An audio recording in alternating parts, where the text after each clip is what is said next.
I didn't know the exact moment I'd stop being the easy child would happen over something as stupid as a living room light. Not a slap, not a scandal, not even a dramatic breakup. Just me, 20 years old, exhausted, staring at my calculus notes at midnight, trying to hold my future together with a highlighter and sheer will, while the man my mother married stood in the doorway and decided to crush me for breathing in his house. "You're wasting my electricity," my stepdad snapped, squinting at the lamp like it was a personal insult. His voice wasn't sleepy, it was sharp, ready, like he'd been waiting for a reason to come at me. I kept my tone calm, even though my throat felt tight. "I have an exam, advanced calculus. I just need a little more time." He laughed. Not a real laugh, a scoff. "You're always studying. You're just looking for excuses. Go to your room." My room was right beside my mom's bedroom. Thin walls. Every page turn sounded like a crime. The living room was the only quiet space where I could focus without disturbing anyone. "I'm not trying to be disrespectful," I said, forcing my hands to stay still, forcing my voice not to shake.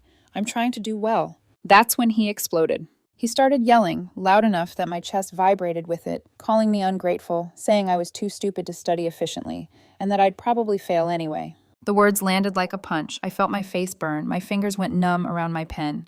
And then my mother came out. For 1 second, just one, I thought she'd finally say, "Stop, that's enough." Instead, she looked at me like I was the inconvenience. "Just do what he says," she muttered. "Go to your room." No defense, no comfort, not even a glance that said, "I hear you." I walked back to my room because I didn't trust myself not to break down in front of them. I didn't study. I couldn't. I just sat there in the dark, listening to the house settle and realizing something terrifying. I wasn't living in a home. I was living in a place where I had to earn the right to exist. By morning, my decision was already made. I waited until they left for work. I packed a duffel bag, clothes, my laptop, a few things that still felt like me. I left a short note on the kitchen table. And when I stepped out that door, the relief hit so hard I almost cried right there on the porch. For the first time in years, I could breathe. I'm 20 years old now, a college student majoring in computer science, and for most of my life, I've been very good at one thing, not taking up space. People who meet me for the first time usually describe me as calm, responsible, independent, the kind of girl who has her life together. What they don't see is how early I learned that being low maintenance was the safest way to survive. My parents split up when I was 15, but the cracks showed long before that. Even when I was a kid, our house never felt calm. It felt charged. Like one wrong word could turn the air sharp. My mom always needed to win every argument, even small things. Groceries forgotten, a late bill, a missed phone call, could turn into hours of blame. She had a way of stacking every past mistake on top of the present one until the person across from her didn't stand a chance. My dad wasn't perfect. He had a temper, and when pushed hard enough, he'd snap. But looking back now, I see how often she pushed him there, quietly, deliberately, until she could step back and say, "See? This is who he really is." The night they told me they were getting divorced, my mom did all the talking. She painted herself as the exhausted, long-suffering wife who had tried everything. She said my dad was leaving us. Years later, I found out she was the one who filed. 6 months after the divorce, she married my stepdad. 6 months. I barely had time to process that my family was gone before a new man moved into our house and started setting rules, curfews, chores, expectations, all under the banner of discipline, even though I'd never been the kind of kid who needed it. From the beginning, he watched me like I was something to correct. If I came home late, suspicious. If I studied too much, antisocial. If I got a good grade, not good enough. I learned quickly that nothing I did earned approval, so I stopped expecting it. When I was proud of a B+ in one of the hardest classes in my program, I showed him the grade like an idiot, hoping, just once, for a nod. A good job. He barely looked up. "Is that the best you can do? You should be getting straight A's." I smiled, nodded, and went to my room, and later when I cried, I did it quietly. My mom never stepped in, not once. Even when I got a part-time job at a coffee shop, early mornings, late nights, she sided with him when he complained that my schedule disrupted family dinners. Dinners where no one talked, where tension sat at the table like an extra chair. I realized something painful around that time. To my mother, I wasn't a daughter. I was a variable, something to manage without rocking the life she'd built with him. If there was one bright thread running through my life, it was my grandparents. My grandfather especially. When I was little, he took me fishing every weekend. Patient, steady. When I got older and fell in love with computers, he bought me my first programming book and listened like it mattered, even when he didn't understand a word I was saying. When it came time for college, he was the one who stepped up financially. My stepdad said he couldn't afford to help, yet somehow there was always money for his golf club fees and new electronics. I didn't complain. I never complained. I told myself this was temporary, that if I just worked harder, stayed quieter, caused less trouble, I could make it through. I didn't realize how much I was shrinking, and I definitely didn't realize how close I was to breaking. Looking back now, I can see that the house didn't become toxic all at once. It happened the way stone erodes underwater, quiet, constant, and almost invisible until something finally collapses. By my sophomore year of college, the tension had settled into a routine. My stepdad didn't yell every day. That would have been easier to name, easier to fight against. Instead, he perfected the art of constant correction. If I woke up early to study, he'd comment that I was obsessive. If I slept in on a weekend, he'd shake his head and mutter about laziness. If I stayed out late with classmates, I was irresponsible. If I stayed home, I was antisocial. There was no version of me that was right. What made it worse was how subtle it often looked from the outside. To anyone else, he sounded like a concerned parent. To me, it felt like living under a microscope. My mom absorbed his tone without question. Sometimes she wouldn't even look at me when she repeated his complaints, like they weren't hers, but she'd still enforce them. "He's just worried about you," she'd say. "You need to be more considerate." Considerate of what? Of not existing too loudly? I started spending more time out of the house. Study groups, the library, coffee shops, anywhere I could breathe without being evaluated. One night, I got home around 9 after a group session for a major project. As soon as I walked through the door, my stepdad was waiting. "Nice of you to finally show up," I explained, calmly. I'd told my mom where I was going. 9 wasn't even late. He didn't listen. He accused me of partying, of lying, of wasting time. I remember standing there, backpack still on my shoulder, realizing something chilling. He wasn't reacting. He'd already decided who I was. No amount of explanation could change that. I retreated to my room again, my safe place shrinking by the day. Even small things became battlegrounds. The job I took to earn my own money turned into proof that I was disrupting the household. My attempts at independence were framed as selfishness. And through all of it, my mom stayed emotionally absent. She rarely asked about my classes, didn't check in before exams, sometimes forgot where I was altogether. I felt less like her daughter and more like a long-term guest she couldn't quite get rid of. I started questioning myself. Was I too sensitive? Was I ungrateful? Was this just what adulthood felt like? The self-doubt was the worst part. It crept in quietly, convincing me that maybe I deserved the way I was treated. That if I were smarter, calmer, better, things would improve. Then came the calculus exam. The class everyone warned me about. The one that could derail my GPA if I messed it up. I studied for weeks, made flashcards, watched tutorials, asked questions in class. The night before the exam, I needed silence. And for the first time, I asked for it. That was the night everything finally cracked. I remember every detail of that night with painful clarity, like my body decided it needed to store it forever. The house was quiet in that fragile, late-night way. Lights dim, air heavy, the hum of appliances filling the spaces between breaths. I had been studying in my room for hours, but the walls were thin, and every time I flipped a page or shifted in my chair, I worried it might wake them. Around 11, I carried my notes into the living room. I chose the couch closest to the lamp, spread my papers neatly on the coffee table, plugged in my laptop. I remember thinking how calm everything felt, how rare it was to be able to think without bracing myself. By midnight, I was deep into a set of practice problems, the kind that force you to hold 5 steps in your head at once. My brain was tired, but focused. Then the bedroom door opened. I heard his footsteps before I saw him, heavy, irritated. He stopped short when he saw the light. "What do you think you're doing?" he demanded. I looked up slowly, heart already starting to race. "Studying. I have an exam tomorrow." "You couldn't do that earlier?" "I did. I just need a little more time." He sighed loudly, like I was a personal inconvenience. "Turn it off. Go to your room." I took a breath, careful, deliberate. "My room's right next to yours. I didn't want to disturb." "That's not my problem." Something inside me tightened. This is the only quiet place. That's when his face changed. "You are so ungrateful," he snapped. "Wasting my electricity like this. You think money grows on trees?" I'm not trying to be disrespectful, I said, my hands shaking now. I just need to study. He laughed. Study? You don't even know how to study properly. That's why you're barely scraping by. The words hit harder than I expected. Barely scraping by? I whispered. I'm doing fine. You'd be doing fine if you weren't stupid about it, he said flatly. Honestly, you'll probably fail anyway. Something inside me cracked open. I felt heat rush to my face, tears sting my eyes. Not just from what he said, but from how easily he said it. Like my effort meant nothing, like I was already a lost cause in his eyes. That's when my mom appeared in the doorway. I turned to her, hope flaring despite myself. Mom. She looked tired, annoyed. What's going on now? He answered for me. She's up wasting electricity again. I waited, held my breath. Just go to your room, she said to me. You're making this a bigger deal than it needs to be. She didn't ask what he said. Didn't notice my shaking hands or my tears. She chose him, again. I nodded because arguing felt useless.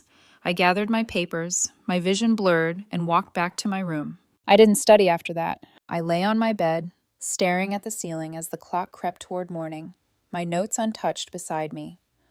All I could hear were his words, looping in my head. Too stupid, ungrateful, probably fail anyway.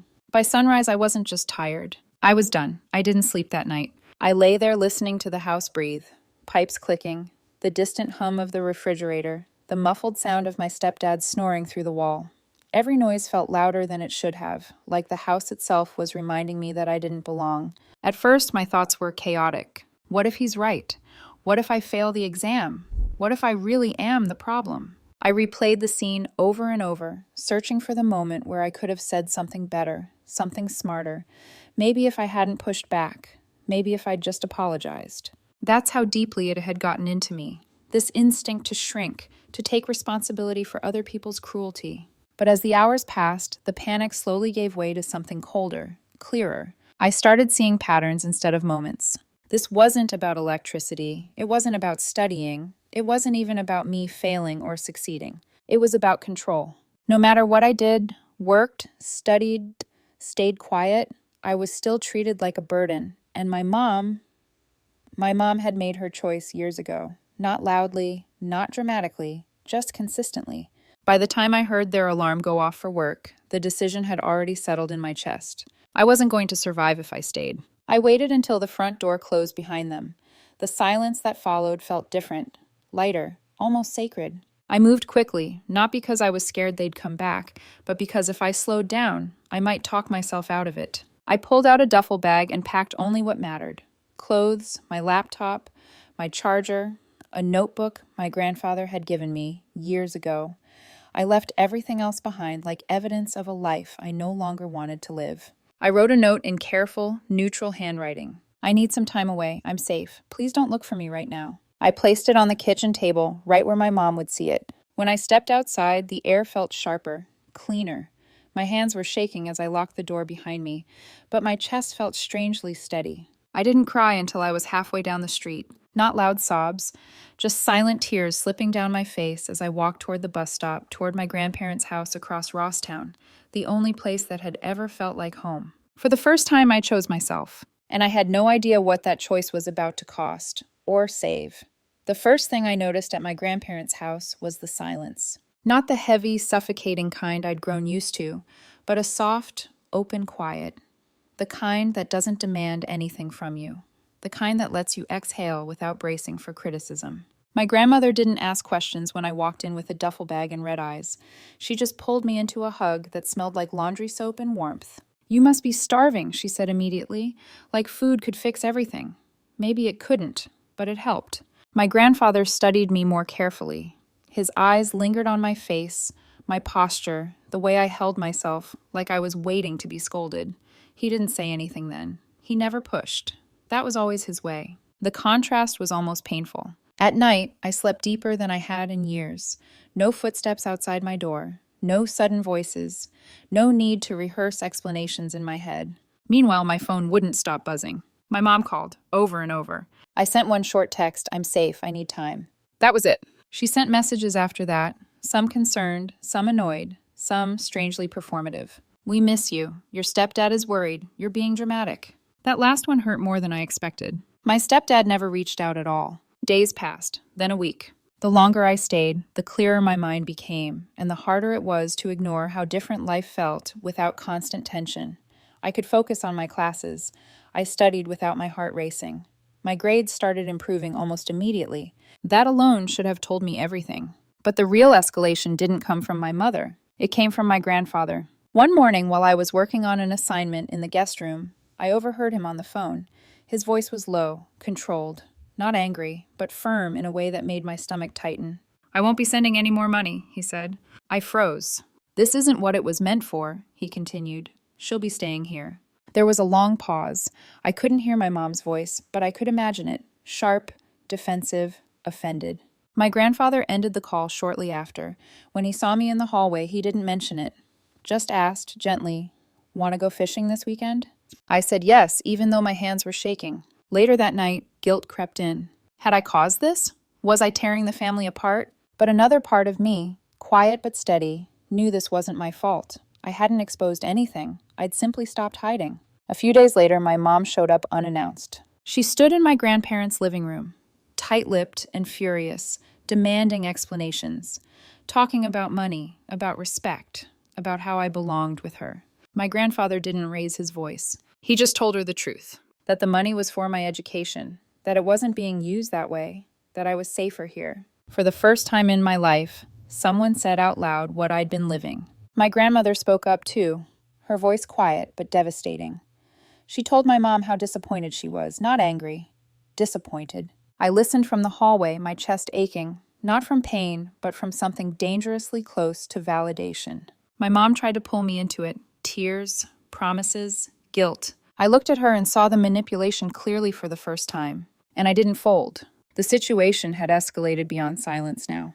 There was no going back to pretending. I thought leaving would make everything easier. I was wrong. The days after my mom stormed out of my grandparents' house were the quietest and the heaviest of my life. The kind of quiet where your thoughts get louder instead of softer. At night, guilt curled up beside me like an unwelcome guest. I kept replaying the confrontation in my head. My grandfather's calm voice, my grandmother's disappointment, my mother's face shifting between anger and tears. I wondered if I'd crossed a line by telling the truth, if maybe I should have softened it, protected her, protected the family image. Old habits die hard. There were moments, small, dangerous moments, where I missed her. Not the mother she actually was, but the one I kept hoping she'd become, the one who might suddenly realize she'd failed me and make it right. But hope can be cruel. Every time my phone buzzed, my stomach dropped. Her messages came in waves, love bombing followed by guilt. I did my best. You're hurting everyone. Families don't abandon each other. Each message made me feel like I was 12 again, shrinking myself to keep the peace. I started doubting everything. Was I exaggerating? Was it really that bad? Did I overreact over one night? That doubt was the darkest part. Not the yelling, not the insults, but the way I almost convinced myself to go back just to make the discomfort stop. One evening, I sat alone in the guest room, staring at my open laptop. An essay deadline loomed, but my mind felt empty. My chest was tight, breathing shallow. I realized I hadn't eaten all day. That scared me. I'd left to save myself, but here I was, unraveling anyway. I went downstairs and found my grandfather in the kitchen, methodically cleaning a fishing reel. He looked up and immediately knew something was wrong. "What's going on in that head of yours?" he asked gently. And that was it. The dam broke. I told him how guilty I felt, how part of me wanted to run back and apologize for existing, how scared I was that choosing myself meant losing my mother forever. He listened without interrupting. When I finally ran out of words, he set the reel down and looked at me with a steadiness that made my chest ache. "Love isn't supposed to cost you your dignity," he said quietly. Something inside me cracked and then settled. That night, I cried until my body was exhausted, not because I was weak, but because I was finally grieving the childhood I never really had. It felt like hitting emotional bedrock. And from that depth, something had to change. The turning point didn't arrive with a shout or a dramatic reveal. It came with a conversation I wasn't supposed to overhear, and a truth that finally lined up every doubt I'd ever had. A few nights after I broke down in the kitchen, my grandparents asked me to sit with them in the living room. The lights were low. My grandmother had made tea. Everything about the moment felt intentional, like they were giving me something fragile and important. My grandfather spoke first.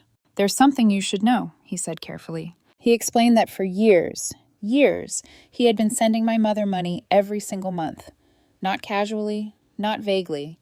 Money explicitly meant for my care and education.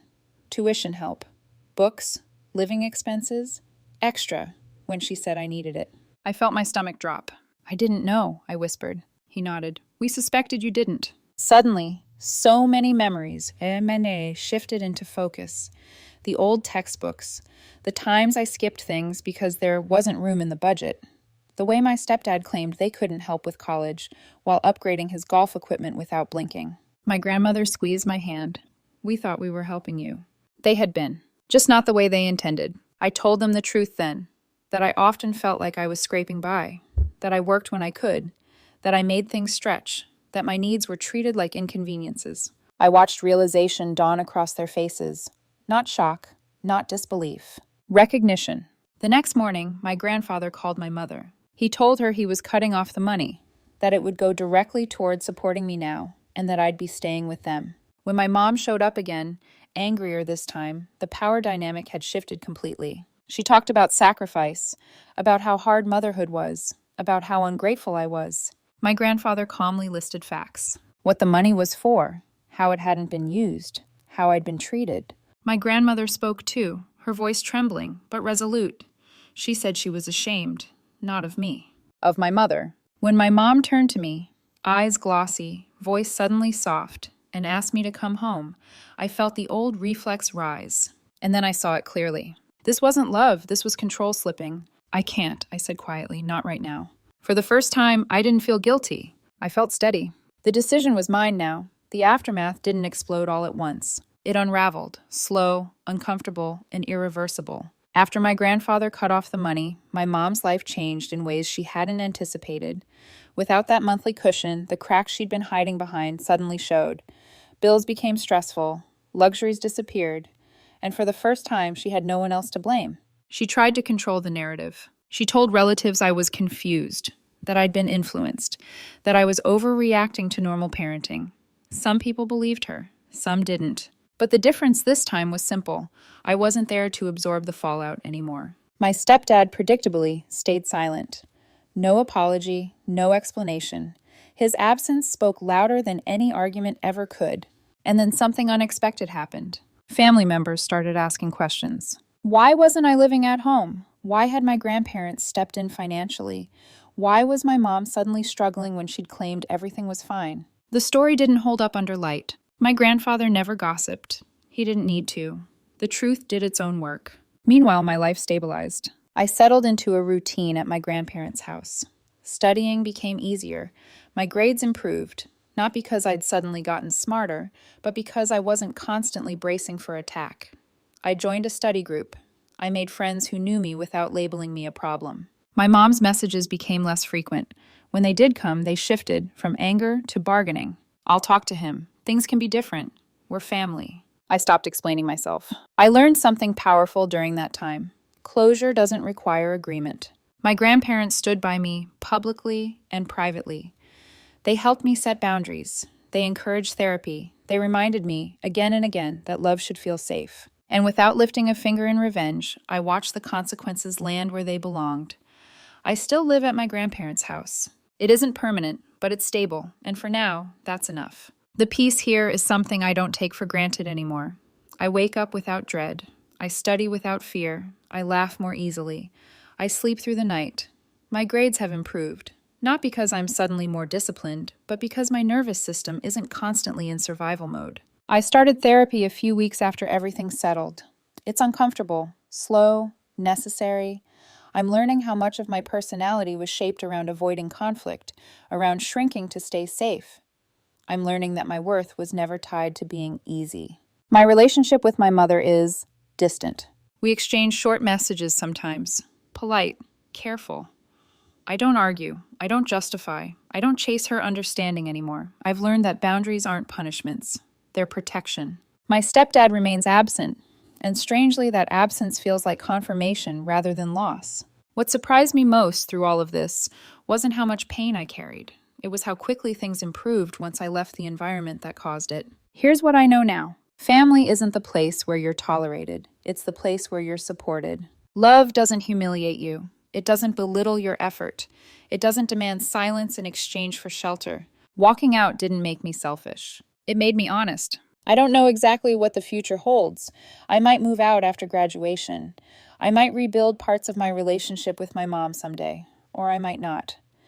Either way, I'm done measuring my worth by how much discomfort I can endure. As I sit at the kitchen table now, working on an essay, my grandfather hums quietly nearby, and my grandmother asks if I want more tea. For the first time in years, I feel grounded. I chose myself, and that choice changed everything.